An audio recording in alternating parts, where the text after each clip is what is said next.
বলি ও রতন ওঝা, বাড়ি আছো নাকি? এ কি বাংলা খেয়ে উল্টে আছো তো? ও রতন। কে কে? এই যে আমি, বাপি।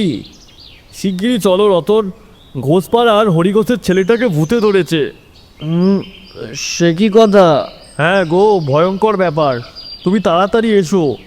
বাপির ডাকে উঠতে গিয়েও উঠতে পারল না রতন ওঝা। পা দুটো টাল খেয়ে পড়ে গেল সে। এদিকে বাপি অধৈর্য হয়ে আবার হাঁকল। কি গো রতন, আসছো? ঘরে যে আমাকে একটু তুলবি ভাই। বাপির বুঝতে বাকি রইল না ব্যাপারটা কি। সে ঘরে ঢুকে দেখল একরাশ বাংলার বোতলের মাঝে পড়ে আছে রতন ওঝা। বাপি মুখ থেকে একটা চুকচুক শব্দ করে বলল, এসব ছাইপাস খেয়ে কি পাও রতন? শুনেছি লোকের নাকি দুঃখ হলে এসব খায়। তা তোমার তো দুঃখের কোনো কারণই নেই, তাহলে তুমি কেন খাও রতন? বাপির চোখের দিকে একবার জলজল করে তাকালো রতন।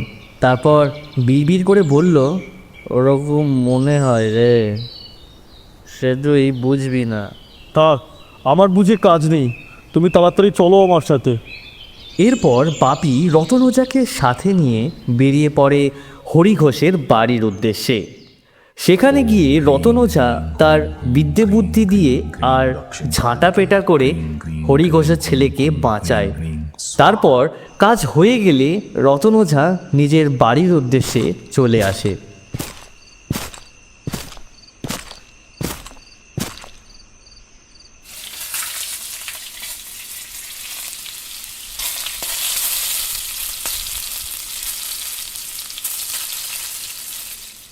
ও মা গিন্নি, তুমি এত কিছু রান্না করেছো, এতটা করে কচি পাঁটার ঝোল, রুই মাছের ভাজা, শাক পোস্ত, বেগুন ভাজা, আর এত ভাত।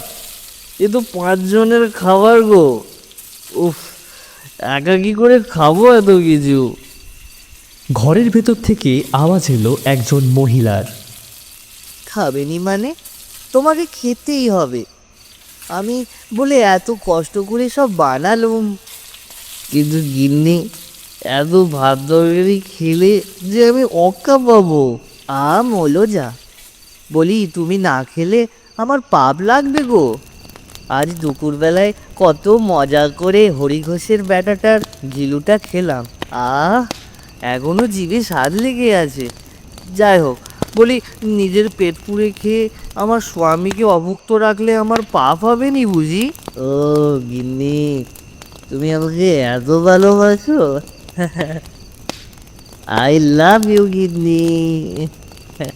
হয়েছে হয়েছে, আর ঢং করতে হবে নি। তাড়াতাড়ি শেষ করো খাবারটা। আচ্ছা গিন্নি। আজকের এই ভুরিভোজ ভালোবাসার প্রকাশ নাকি ঝাঁটা মারার বদলা তা কিছুই জানা নেই। একটা দীর্ঘশ্বাস ফেলে বাংলার একটা বোতল টেনে নিল রতন ওঝা। কি কুক্ষণই যে ভূত তাড়াতে গিয়ে এই রাধুনী পেতনির প্রেমে পড়েছিল তা কে জানে। হ্যালো এভরিওয়ান, তো কেমন আছে সবাই? আজকের এই গল্পটা একটা এক্সিস্টিং গল্প থেকে ইন্সপায়ার হয়ে লেখা হয়েছে। কেমন লাগলো আজকের ভিডিও সেটা অবশ্যই আমাকে জানাতে ভুলো না। ভিডিও ভালো লাগলে লাইক করে দাও, কমেন্ট করে দাও আর সাবস্ক্রাইব করে দাও চ্যানেলটাকে। দেখা হচ্ছে পরবর্তী ভিডিওতে। তোমরা দেখছিলে গল্প টাইম, সঙ্গে ছিলাম আমি বাপ্পা। Good bye.